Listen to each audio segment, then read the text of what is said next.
we know that there's been 6 coaches fired already, most recently Jonathan Gannon. Obviously, Pete Carroll announced as a one and done. Stefanski felt like you and every other insider knew going into yesterday that Stefanski was probably done. Raheem Morris comes out of nowhere, and then obviously the 2 during the season. Which one of these firings, the last 4 there, was most surprising, and why did you guys all know that Stefanski was probably on his way out?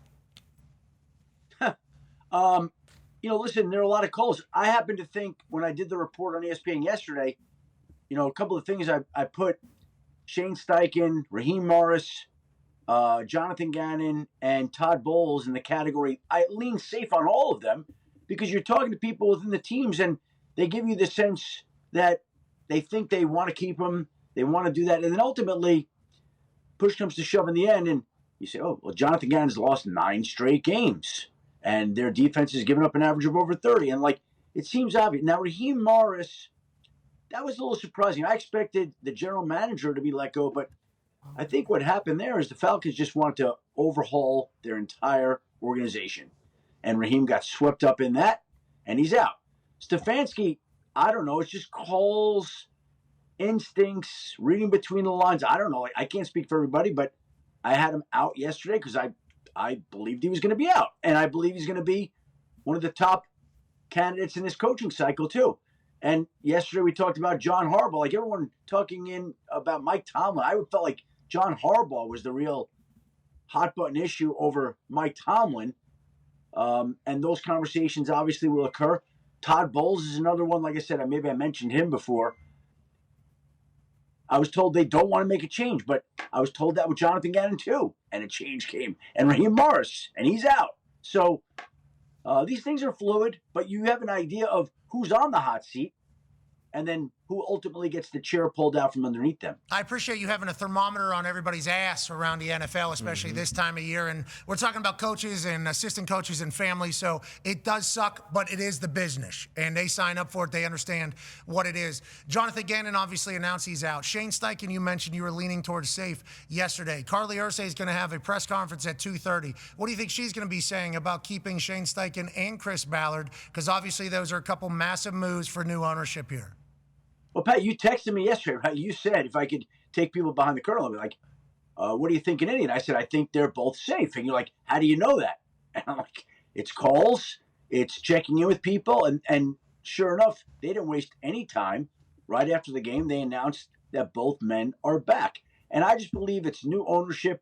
Carly Ursay Gordon is getting used to the job. I believe that she believes in both those men. And she's willing to stand behind them right now as she continues to watch them and see and learn. Again, 6 weeks ago, we're talking about Shane Steichen for Coach of the Year. And Chris Ballard. It was longer than 6 weeks ago. It was longer than 6 weeks. We lost 7 straight. Thank you. Maybe 10. Yeah, 8 to 10 weeks ago, brother. Life was good then. But on that note, I like Shane Steichen and I like Chris Ballard. But, man, it's a long time with no success. This is a long time with no success with a lot of excuses in a league where meritocracy is supposed to be the thing. So hopefully they're able to figure it out. Can't wait to hear what she says at 2:30. And obviously, I respect the hell out of the big three. And whatever Carly says, I got nothing. I will support you, Carly. I will. And I think Colts fans, it's going to take a little bit for them to support it. But if you win and we get back to 8-1, you're a super genius. But if you guys stink again next year with a bunch of trash ass... I'm not doing it. Okay, let's move along. Let's go to Baltimore. Obviously, if Luke makes that kick, the Baltimore Ravens are hosting a playoff game, and they're winning the AFC North. Instead, potential holy water from Father Maximilian Maxwell potentially pushes that thing to the right. Let's talk about the Harbaugh situation, because you and Glazer both saying basically the same thing yesterday during your coaching report. Tomlin doesn't feel like it's that hot. Tomlin will make the decision. I think you both have alluded to him potentially doing TV, which would be awesome. We would very much welcome Mike Tomlin on a microphone more often, because he hits a home run on a mic every time he's on a mic. And if he continues to coach, he continues to coach. Both of you said, though, Harbaugh feels like a much different situation. Is Harbaugh in the world where he would have to make the decision to step down, or how do you think that would kind of come about, especially after how last night unfolded? I think, look, Mike Tomlin's been in Pittsburgh 19 years. John Harbaugh has been in Baltimore 18 years. They are the two longest tenured head coaches with their teams in the National Football League. And these questions have come up with them repeatedly. And I think, we heard it from the fans of Pittsburgh. We've heard it some from the fans in Baltimore. I think over time, fans they've called for their head coach's job. They don't have an appreciation for the job these men have done over time, and they want something new and something fresh. So with John Harbaugh, I don't think either one of these coaches, Mike Tomlin, John Harbaugh, are getting fired. I think, look, the Ravens season's over, so these conversations can now occur. You go in and you talk. What is your vision for the future? Do you want me here? What is your vision for the future? Do you want me? And they talk it out. But it just feels like there are things to discuss this year. The season didn't go the way the Ravens wanted it to go. It was another year where either Zay Flowers drops the ball near the goal line in the AFC Championship, or Mark Andrews on the 2-point conversion, or Tyler Loop. It ends in disappointment. And when that keeps happening, you have conversations to discuss how you want to address it and how you want to fix it. And if either side wants to make a change, and maybe mutually, by the way, like if Baltimore wants to move on and go hire whoever else, John Harbaugh automatically, to me, becomes the Mike Vrabel of this year's coaching class. He automatically vaults to the top of most lists, and he'd have a job tomorrow. So what does John Harbaugh want to do? Where does he want to coach? Right? We've got openings in Arizona. We've got openings in New York. We've got openings in Cleveland. Where does he want to go coach? Does he want to be in Baltimore? Does he want to go elsewhere? That's up for him to decide. It's interesting. So, I didn't really think about John Harbaugh's opinion in this whole thing. That is crazy. Coach, you've certainly earned it over the years, but if it does feel like Baltimore, you know, if you just read the tea leaves seemingly coming out of there, maybe the message has run stale. Maybe it is something that is new that is needed there. And maybe that conversation will lead to that with front office and ownership whenever he goes in there and talks about the future. Just like whenever Pete Carroll went in there with Schneider, and Schneider said, "Get the hell out of here, old man," and then moved on to McDonald. And then now they're the number one seed in the NFC. Yep. Those decisions are hard to make, bro. Those are hard decisions to make, legitimately. Go ahead, Schefty. and maybe it's like a married couple. They've been together 18 years. Maybe they're both thinking about breaking it off, and then they say, you know what? Let's stay together and make this work and move forward. Pete Carroll kicked out yet again. What do we think happens now in Las Vegas? Go ahead, Tone. Yeah, Schefty, obviously Pete Carroll, they signed him to a 3-year deal there, out after one. All the coordinators were fired during the season, basically. They signed Geno Smith also, who knows what's going to go on there. But is Tom Brady, is he running this search, or who is running this search for the Raiders and their new coaching regime? John Spytek, the GM, and Tom Brady will, I think, identify and hire the next head coach of the Raiders. Obviously, Mark Davis will have a big say, and some of the other partner owners. But I think Brady and Spytek are out front on this. Brady and Spytek are out front of this, and we'll see how it plays out. Yeah, like Pat, things happen.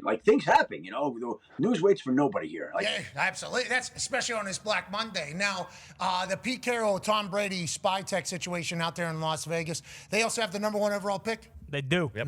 So they're going to get Fernando Mendoza, who'll be joining us in about 15 minutes. Raiders fans, just know you can watch the interview that we're about to do with him, a conversation we're about to have with him, or watch film. This guy is a guy that can turn an entire franchise. If they get a couple things right around him, you can become the Chicago Bears. You can become the New England Patriots. You can become the Jacksonville Jaguars. That's why if you don't make any moves after a long time of failure, people are going to say, what the hell is going on? AJ has a question for you, Schefty.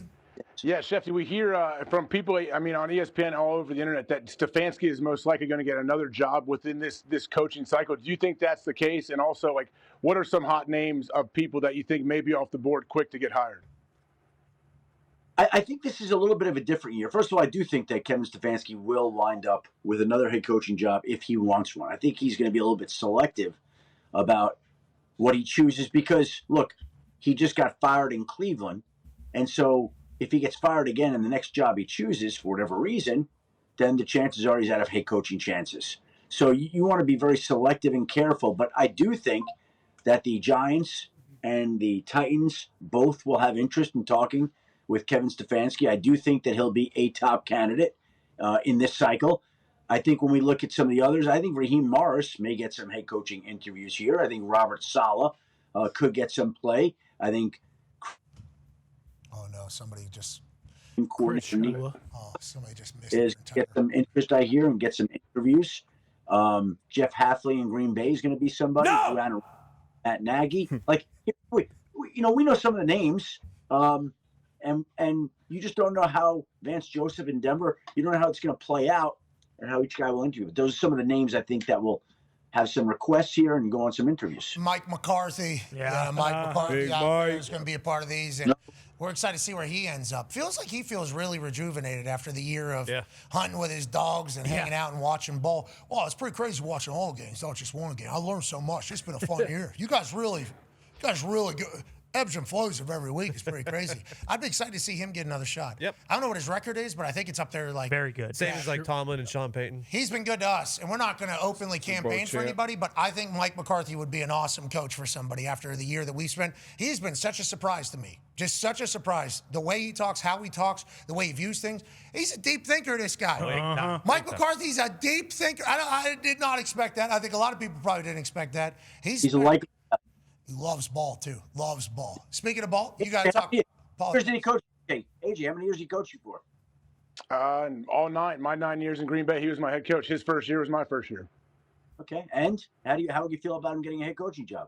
Absolutely, he's the man, and he's even grown and become, I think, even a better coach as he's gotten older. We would like him to go to a good spot, though. There's some ass places right now where we need him not to go. We would like to see him go and have a good time. We would like to let those places know. We have not told McCarthy that we think your places are ass, though.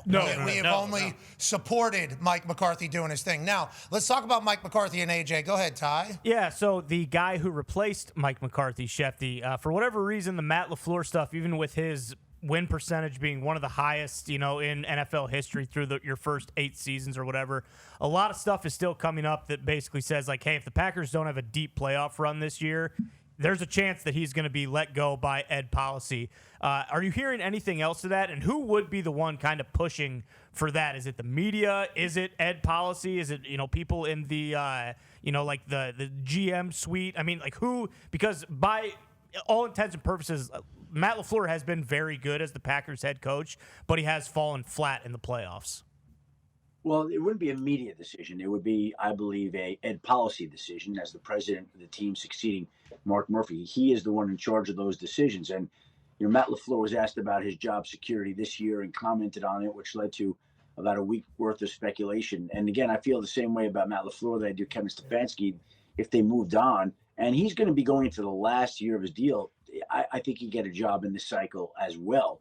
So I don't think it'd be much of an issue. I think the bigger deal here is, can they figure out a contract of fair value to keep him there? I think that's what this is about, them trying to negotiate a contract, seeing what they can come up with, seeing if they get a deal done. If they get the deal done, it's a non-talking point, and his future is secure there. If they can't figure out a contract that works for both sides, well, then you have to ask yourself, are they willing to let him go into the last year of his deal, which he would be, or what do you do about that?